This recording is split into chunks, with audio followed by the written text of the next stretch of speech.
नमस्कार. लीड महाराष्ट्र या बातमीपत्रात आपले स्वागत आहे. आमदार डॉक्टर सुरेश बोखाडे व आमदार गोपीचंद पडळकर यांच्या मागणीला यश. म्हैसाळ कालव्याद्वारे 2 दिवसात पाणी सोडणार.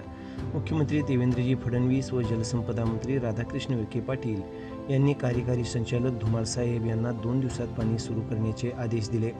सांगली व सोलापूर जिल्ह्यात निर्माण झालेल्या तीव्र दुष्काळी परिस्थितीच्या पार्श्वभूमीवर आमदार डॉक्टर सुरेश बोखाडे व आमदार गोपीचंद पडळकर यांनी मुख्यमंत्री देवेंद्रजी फडणवीस आणि जलसंपदा मंत्री माननीय राधाकृष्ण विखे पाटील यांची भेट घेऊन म्हैसाळ उपसा सिंचन योजनेअंतर्गत कालव्याद्वारे तातडीने पाणी सुरू करण्याची मागणी केली होती.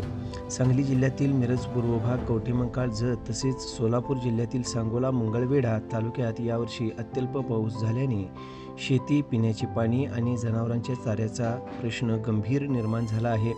या भागातील शेतकरी व नागरिक मोठ्या संकटाला सामोरे जात असून तातडीने पाणी उपलब्ध करून देण्याची आवश्यकता निर्माण झाली होती.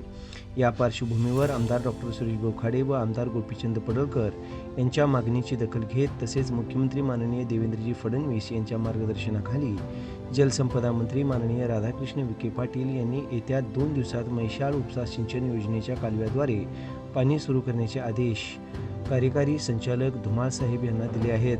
यासोबत कालवा सुरू करण्यासाठी अडथळा ठरत असलेली सुमारे 10 कोटी रुपयांची थकबाकी जलसंपदा मंत्री माननीय राधाकृष्ण विखे पाटील यांच्या स्वनिधीतून अदा करण्यात येईल अशी माहिती त्यांनी दिली.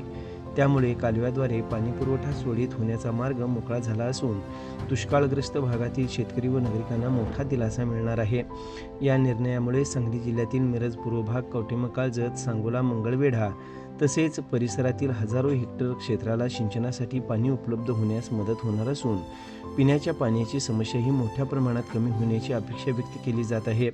आमदार डॉक्टर सुरेश बोखाडे व आमदार गोपीचंद पडळकर यांनी दुष्काळग्रस्त भागातील शेतकरी व नागरिकांच्या प्रश्नासाठी सातत्याने पाठपुरावा करून हा विषय शासन स्तरावर प्रभावीपणे मांडला. त्यांच्या मागणीला सकारात्मक प्रतिसाद देत तातडीने निर्णय घेतल्याबद्दल महाराष्ट्राचे मुख्यमंत्री माननीय देवेंद्रजी फडणवीस तसेच जलसंपदा मंत्री माननीय राधाकृष्ण विखे पाटील यांचे मिरज पूर्व भाग, जत, कवठेमंकाळ, सांगोला, मंगळवेढा येथील नागरिकांच्या वतीने मनपूर्वक आभार व्यक्त करण्यात येत आहेत. दुष्काळाच्या कठीण परिस्थितीत शासनाने घेतलेल्या या तातडीच्या निर्णयामुळे शेतकरी, सर्वसामान्य नागरिक व पशुपालकांना मोठा दिलासा मिळणार असून या निर्णयाचे सर्व स्तरातून स्वागत होत आहे. तसेच भविष्यातही दुष्काळग्रस्त भागाच्या पाणी प्रश्नावर अशाच तत्परतेने कारवाई व्हावी अशी अपेक्षा नागरिकांनी व्यक्त केली आहे.